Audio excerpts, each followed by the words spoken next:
All right, Rabbi, say good morning. Let us begin. So we are picking up, continuing in Os Mem Dalet and Tzidkas Hatzaddik. We're going to Meretz Hashem finish this section today.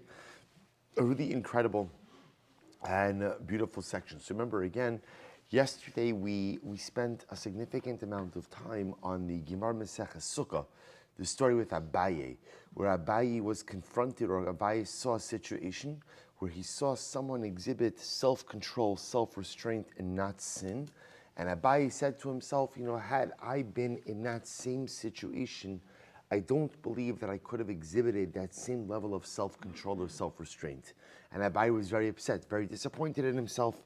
So Eliyahu Navi appeared to him and said, don't be upset, or I should say the Saba, the old man, appeared to him, who most of them are Parshim identifies Eliyahu Navi, and told him, don't be upset. Don't be upset. Why?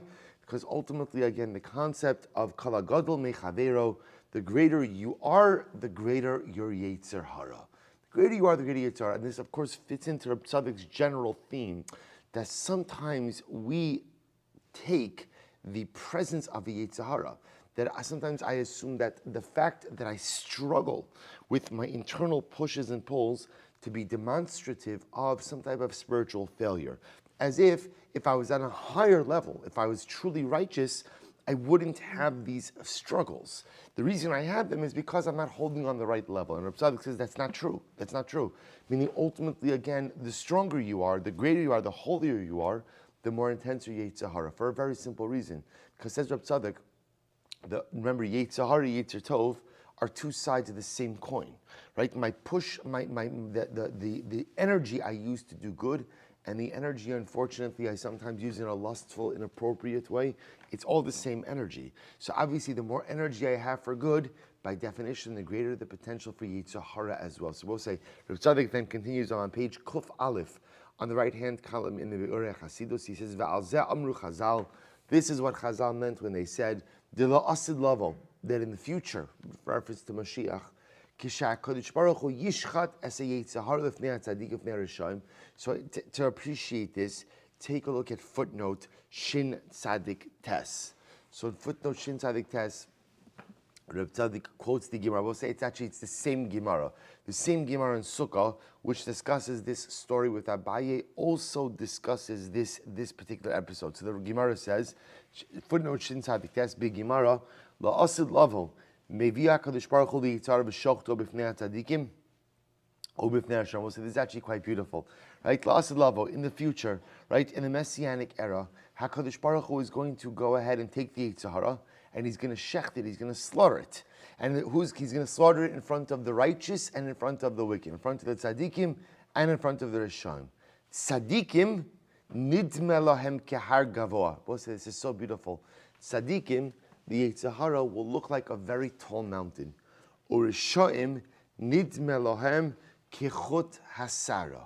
And for the Rishaim, ultimately again, the Yetzer Hara will look like a little thin hair. Halalu bochin v'halalu bochin. The tzadikim and the Rishaim will both go ahead and cry. Why? What will happen? Tzadikim bochin va'omrim heich yachulnu lichbosh har gavoa kazeh. The tzaddikim will cry, but cry like, we'll say, when you accomplish something great and you cry, they're like tears of joy, tears of accomplishment, tears of relief. The tzaddikim will cry because they will be so overwhelmed by the reality that they were able to conquer and overcome such a holy mountain.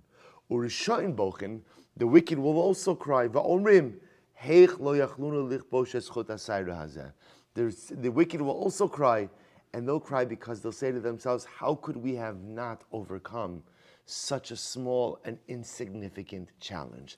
So we'll say a very profound Gemara. So when Mashiach comes, the Rebbe Shalom shechs the Yetzer Hara, which means, of course, we'll say in the Messianic era, so the Rambam writes, when Mashiach comes, so first of all, the Gemara says we don't accept converts when Mashiach comes, because ultimately, again, there'll be an incredible amount of clarity.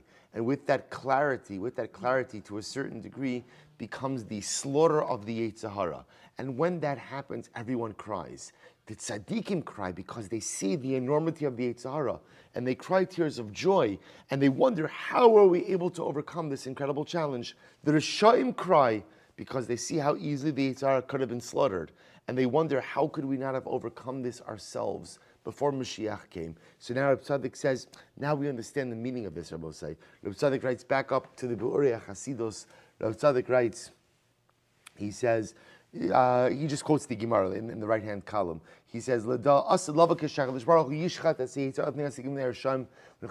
shech the Yitzhahara in front of the Tzaddikim and the Rishaim, Tzaddikim, she'eskabru al Yitzram b'mei chayim ba'olam. So the Tzaddikim who were able to overcome their Yitzhahara, who fought hard to overcome the Yitzhahara in this world, nidme lahem Yitzhahara shalahem hashachut ki davar gadol ma'od. Shegod lohu kehar gavoa. For the tzaddikim also, when they see the Yitzhahara being shechted, for them the Yitzhahara looks like something enormous, like a Mount Everest. He says, Ula umas zos, Rishaim, sheyitzram hiskabra lehem, velo kavshu mechai ba'olazeh, the Rishaim will say, who did not try to overcome the Yitzhahara.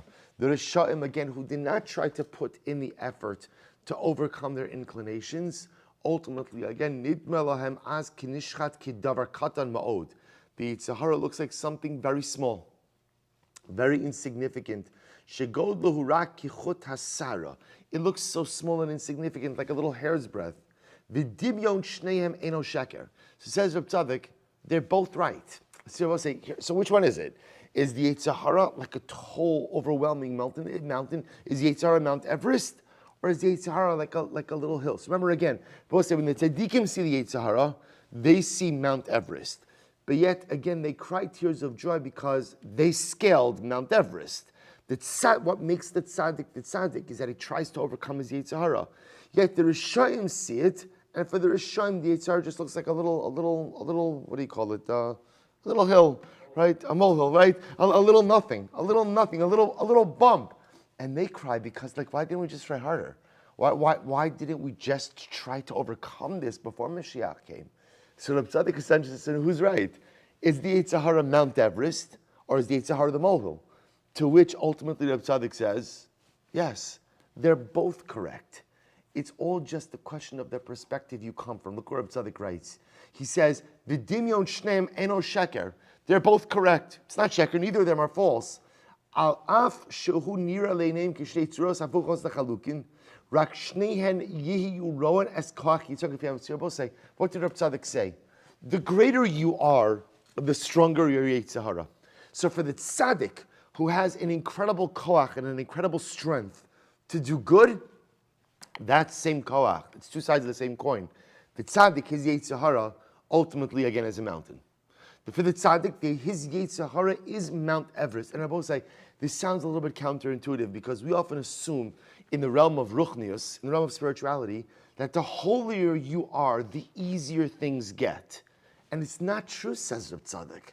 The holier you are, the more intense your Yitzhahara is.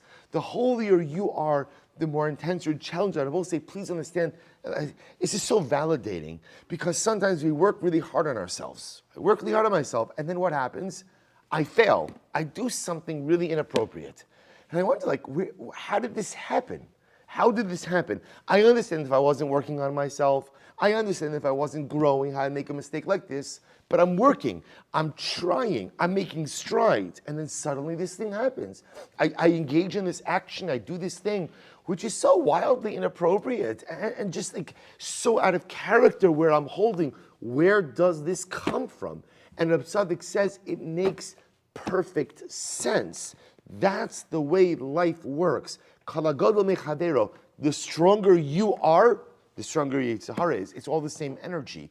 So the more powerful you are in the world of positive spirituality, is absolutely the more fuel your Yitzhahara has. That's just the way that it works. It's the same gas tank, right? It's the same fuel tank. It's just the shaila how you use it. So it says Reb Tzaddik that for the tzaddik, his Yitzhahara is Mount Everest. His Yitzhahara is Mount Everest. Every single day is a dramatic challenge. You see, we think that if you're a tzaddik, you don't struggle with your Yitzhahara. Reb Tzaddik says, if you're a tzaddik, every single day you have to start at the base of Mount Everest and you have to scale the mountain. Well, say most people don't scale Mount Everest every once in their life. The tzaddik has to scale it every single day. Every single day. But amazingly enough, we'll say, who's the Rasha? The Rasha is a person who doesn't put in all that much effort into his spirituality. Well, if that's the case, there's not so much gas in the tank. If there's not so much gas in the tank, then interestingly enough, the Yetzer Hara isn't that strong either. Now, what makes the Rasha is just very little effort. Obviously, it's always easier to sin than it is to do the right thing. Now, that's of course true. So who's the Rasha? We often think that the Rasha is this person with like a ridiculous, insatiable thirst for sin. No, he's just really a guy who doesn't care all that much. Just doesn't care to put in that much effort. But there's actually not so much gas in the tank. There's actually not so much energy. It's just easier to sin than it is to do the right thing. So therefore, at the end of the day, his Yetzer Hara, it's just like a hair's breadth, right? It's a molehill. It's not all that significant. So when Mashiach comes, and Kiviyachal, like the Yetzer Hara is shechted, right? The Yetzer Hara is slaughtered. That there's no longer a Yetzer Hara as we know it in this world. The tzaddikim, they see Mashiach level this mountain, Mount Everest, and they cry. They cry because they're overwhelmed about the struggle that it takes each and every day to be a holy Jew. Every single day it's Mount Everest. So they cry tears of joy because they're able to scale the mountain. The Rishon, they also cry. Why do they cry? It would have been so easy for us to do the right thing. It was just a molehill. It was nothing. It was a little bump. All we needed to do was lift our leg a little higher and just step over it. But yet we just didn't do that. And because we didn't do that, therefore at the end of the day, we lost out on so much incredible potential momentum. So Rabbi say such an incredibly dramatic yisod. Therefore, says Reb Tzaddik, everyone's correct. The tzaddikim are correct. The Rishaim are correct. It's just a shaila of how you live your life. Kili elu tzaddikim teshukasam v'tamasal tzumiyos. So we'll stop over here for today. But understand, this is such a powerful piece by Reb Tzaddik. Because we'll say what Reb Tzaddik is doing is as follows. Number one, Reb Tzaddik is teaching us, and which I think is one of the most incredibly important lessons. The presence of the Yetzer Hara is not an indication of your personalistic spiritual failure, right? We often create this unrealistic expectation that if I was really a holy person, I wouldn't struggle with the Yetzer Hara. And if I was really holy, I wouldn't struggle with some of the base things that I struggle with. And says Reb Tzaddik, that's false. That's false. In fact, the stronger the Yetzer Hara, the greater the indication that you may be on the right path in life, which is such an incredible, so profoundly counterintuitive. The greater the tzaddik, presence of the Yetzer Hara doesn't mean your failure.